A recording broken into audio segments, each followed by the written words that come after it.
Hey, Zach McReynolds here of the Cherrie and Zach team, Next Home, Real Estate Rock Stars. Um,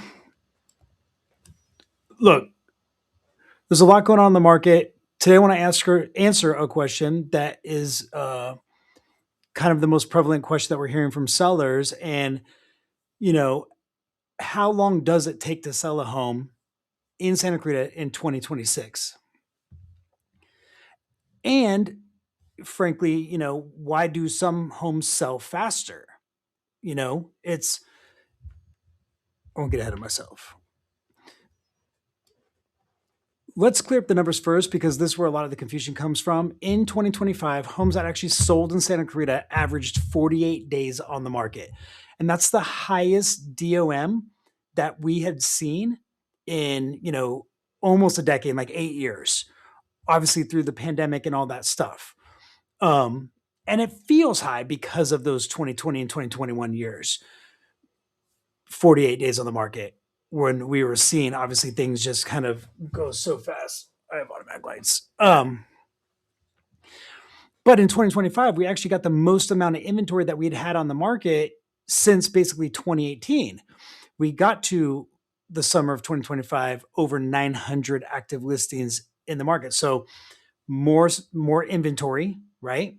More supply and less demand from the buyers as rates stayed high and prices were up. The buyer pool thinned out and then more homes came on the market. So we're seeing a longer days on the market. Now, and that number, the 48 days on the market, that's only averaging out the homes that actually closed that made it to the finish line. It doesn't include homes that are still sitting on the market, and it doesn't include listings that expired or canceled, which means they didn't sell at all. And that's a big part of the story right now.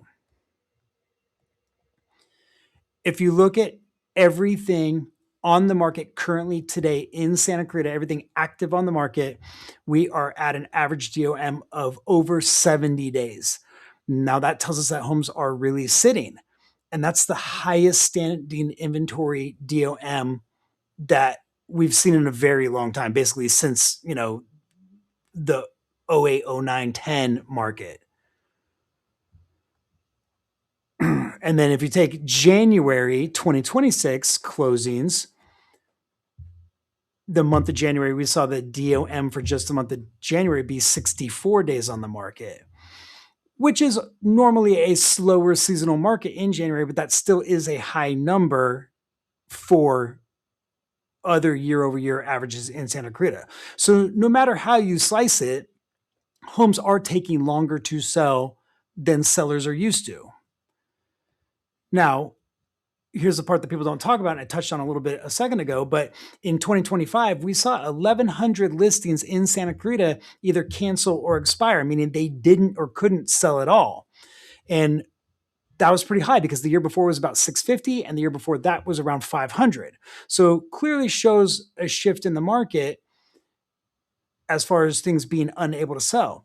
And if you take into account that last year in 2025 in Santa Clarita, there was only about 2,500 closings, right? So we're only averaging a little over 200 closings a month. So 1,100 things not selling is obviously a big ratio, a high number. And it's just not just about things taking longer to sell. It's about those growing number of homes not selling at all.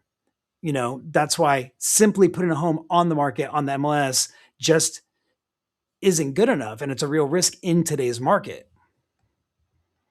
Now, the good news, not all homes are experiencing these timelines. Cherrie and I are currently averaging 20 days on the market with our listings. So obviously beating the average by, 50 days to what's actively on the market and about almost a month on everything that closed for all of last year. So even in this slower, more price sensitive market, we're still averaging 20 days. And that difference isn't luck. So, what actually does determine how fast a home sells in Santa Clarita? There are three major factors. When this is done right, then things do sell and hopefully sell quickly and hopefully sell potentially with multiple offers. When they're missed, homes sit, and the longer they sit, the harder it gets to get your list price, obviously, right? You start chasing the market. So, factor number one is obviously pricing. Pricing still matters, but what we're really seeing right now is that overpriced homes are sitting. Some homes are still being priced for what they could have got a couple of years ago instead of where comps are at and where value is today. And that's the biggest mishap that we're seeing in this market. Pricing obviously has flattened out and then came down a little bit. So trying to list for what your neighbor got 2 or 3 years ago because that was the high price, that's just not where the market is now. And even small overpricing causes buyers to wait and then they want to negotiate more the longer it sits on the market, obviously, right? When a home sits, buyers start to ask what's wrong with it, even if nothing is wrong with it. That's when the buyer feel comfortable negotiating aggressively, right? Is now that it's sat, they feel like they can come in lowball 50,000, 80,000. We're seeing, buyers think this home isn't selling. Let's try to get a deal on it. Homes that miss that price early often end up sitting and then they start chasing the market down with those price reductions over time. Factor number two is condition and presentation. Condition still plays a major role. Homes that feel move-in ready, well cared for, and easy to picture living in, they tend to sell faster and with fewer concessions. Buyers are more cautious and less willing to take on projects. In this market, where the buyer's putting so much money down, you know, to try to get the lowest possible payment because the rates are so high, they see work as, and sometimes they overthink how much the work is going to be. If carpet and paint is only 15,000 in their head, they think it's 30,000 and even want to deal with the hassle, they're going to try to negotiate more than what the value really is in those fixes. That's why handling these things up front and getting the house show ready is so important from the beginning.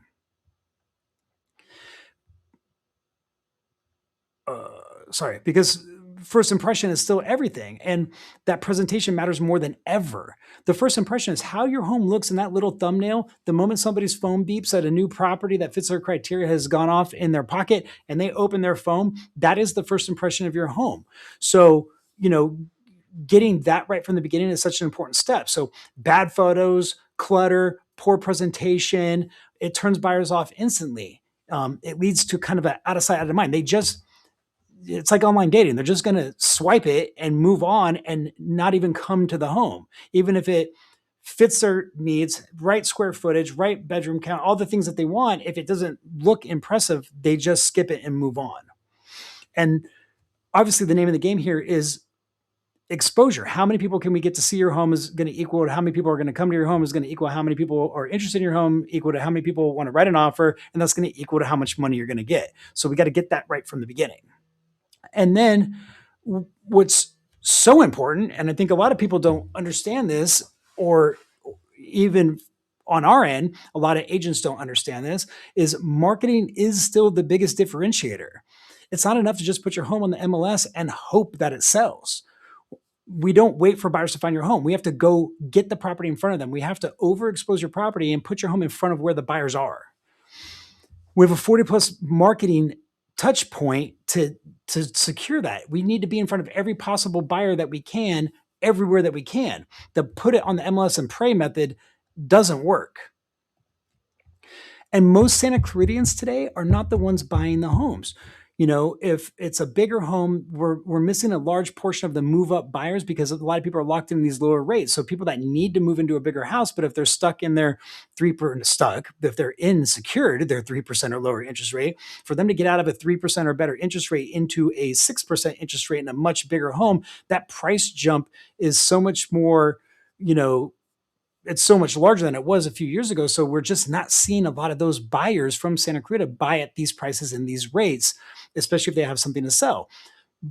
But who is buying in these prices and these rates are people coming from Glendale, Burbank, Pasadena, even West Valley, like Porter Ranch, Woodland Hills. So we need to run targeted paid advertisements through Instagram, Facebook, YouTube, and put your property in front of those buyers. And we can run those ads to people that we know are interested in buying a home based on their online behavior. We can do that. We can run ads to people that we know are buying homes. And that's how we drive traffic to the property. And that early exposure helps create that sense of urgency that's lacking in the market. One thing that sellers don't realize is really the first 7 to 10 days, let's call it 2 weeks, is where all the momentum happens. That's when your listing is new, buyers are paying attention, and you have the best chance to create competition for the home. And that's what we need. We need to create competition. And if we can't get multiple offers, we need buyers to believe that the threat of multiple offers is imminent. So that's how we protect the price, right? That's how we get asking or above. We've had offers on a property where one buyer has written an offer and they went over asking just because they wanted to secure this home. In today's market, urgency isn't automatic. We have to create it. There's a lack of urgency. That sense of urgency is gone. That's why we have to create the sense of urgency with how we market, how we're driving traffic, how we're positioning the buyers. We focus on driving as many buyers as possible through that grand opening open house. We want to put the people in the property. We want them bumping elbows, seeing like, oh my gosh, they get back in the car and they're like, babe, this is going to go fast. Like, we've got to write an offer on this. We have to create that. So they stop waiting and start acting. If that early window is missed, the longer home sits, the more buyers assume they can negotiate, even if there's nothing wrong with the home. Like I said, time on the market becomes leverage for the buyer, not the seller. We use marketing to create the position of leverage for the seller. So if you're selling in Santa Clarita in 2026, speed comes from strategy, not luck. Homes priced correctly, prepared properly, and marketed to the right buyers are still selling quickly. And the stats show homes that miss the mark often sit longer and sell for less. Look, the next step, if you're thinking about selling, is to either comment or DM me the word strategy, and I'll send you a full in-depth video about the whole selling strategy, how we do what we do, how it works. And you can watch that and check it out. And then if you have any questions, let me know. Again, Zach from the Cherrie and Zach team, thank you so much.